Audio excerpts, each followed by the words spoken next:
Greetings lords and ladies, and welcome to the Westeros vibe, where Dornish peppers are even hotter than their weather. Before we start, I would like to remind you that links to every article or video covered this week can be found in the video description below. Also in the description you will find timestamps, so that you can choose which stories you will want to view. We start off the week with a mountain scene in Game of Thrones voted best view. The mountains of Mourne from the shoreline near Tyrella country town have been voted best view in the British Isles. These have been featured in a few instances in the show. The runner-ups were Snowdonia from the summit of Snowdawn, Old Man of Store, Isle of Skye, Wastwater, Lake District, and Marlow, St. Bridges Bay, Pembrokeshire. Moving on to Caris Van Houten. Melisandre is pivotal in Season 6. Careful for potential spoilers ahead. Stannis' Red Witch stated a few interesting tidbits about herself in Season 6. Alongside her pivotal role, she also mentioned that she will undergo, quote, a sort of transformation.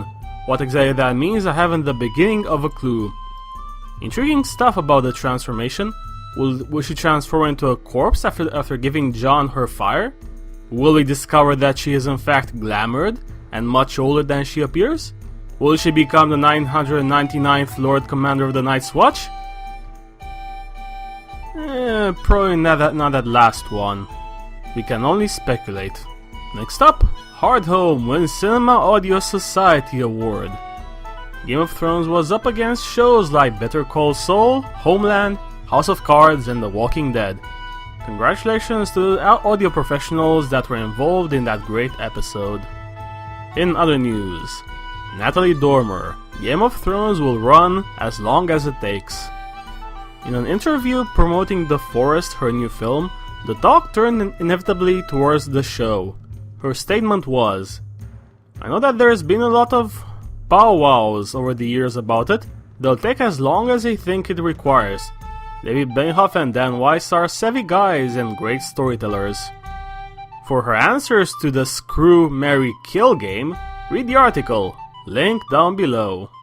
Moving on to win tickets to an exclusive Game of Thrones screening with surprise guests. There are 10 tickets on the line and you only have a few days to enter. For the full rules, follow the link to the article in the description. It may sound like a commercial, however, you know, if it wins you tickets, then I think you can forgive me. Next up, Liam Cunningham says Game of Thrones Season 6 is bolder and naughtier. After being left in the far north without his king or his best friend turned royal kebab, Davos Seaworth will have, quote, some very different scenes for his character, although he could not elaborate. Another statement was, we just finished filming at the end of December. I've seen a lot of it and it's looking really good. It's bigger, badder, bolder and naughtier. It's probably more violent, so there will be magnificent drama. Typical talk, let's see if the show will be able to walk the walk.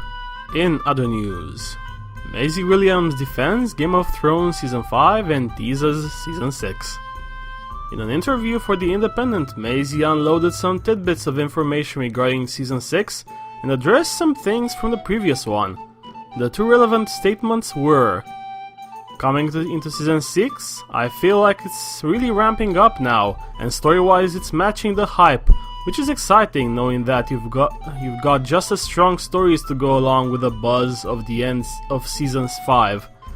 And she's had the same goal this whole time and no one's ever come in and changed that, which is why it's so difficult for her now to give up everything that she's worked for. You can't make someone else feel the pain that Arya feels. For the full quotes, read the article, link provided below. Moving on to Game of Thrones Ramsay Snow slams critics of Sansa rape scene. Ewan Rion, the other bastard of the North, has added his 2 cents on the topic of the Sansa rape scene from Season 5. The main statement was, I think if more people put their effort into the charities that help women in the world today deal with the horror of rape, and less effort in social media about a fantasy show, then maybe things could change.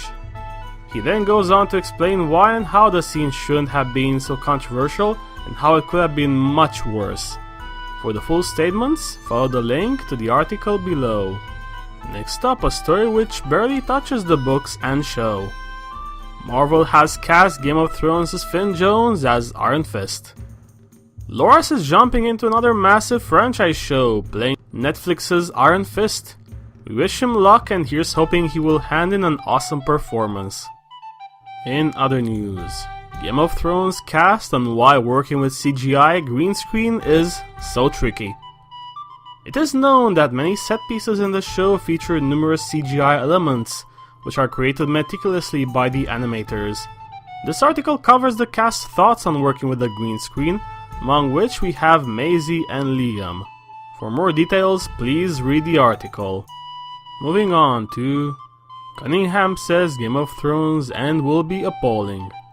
His statement is as follows: if you ask HBO accountants, they'd like another 50 seasons, but it's not going to go on much longer. It will be appalling when it ends, but it's right to end it. Along with Liam, Maisie also added her thoughts on the show's end, looking back to all of the time spent on it and knowing when is the right time to end it. For the full statements, follow the link to the article and read for yourselves. Next up, Game of Thrones star Maisie Williams says she's so grateful for Arya Stark. There are a few highlights in this article. The first one is this quote: I've slowly realized that I've learned all of the same lessons but on a film set, and although that's now documented forever, I can see all of my mistakes. It is a very different way of doing it, and it's a different route of getting into this industry. The next one is her envy of people who can watch the show and be shocked by it, and how she wishes for that feeling. There are a few more bits in there which you may want to read. To do that, the link is down below. In other news, George R. R. Martin reads Winds of Winter chapters at Mysticon. These were the two Arianne chapters which were read/released before. Both of them are informative and bring some new information about Dorne, Arianne's changed thought process, and further plot developments. Finally, it's time to delve into the lands of YouTube, where more videos await. History of Westeros have released a video discussion about the Valyrian sword Dark Sister, the Targaryen's second one.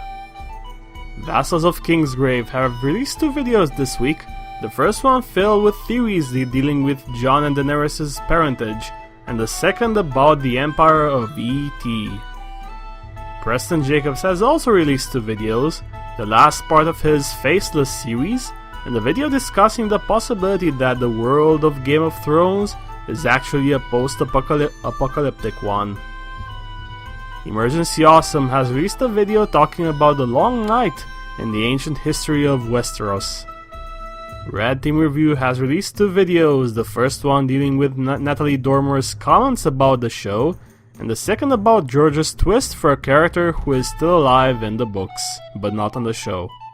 That is the news for the week ending on February 28th. I hope you have enjoyed it. If you have, please like, share, comment, and subscribe. And stay tuned. Goodbye everyone.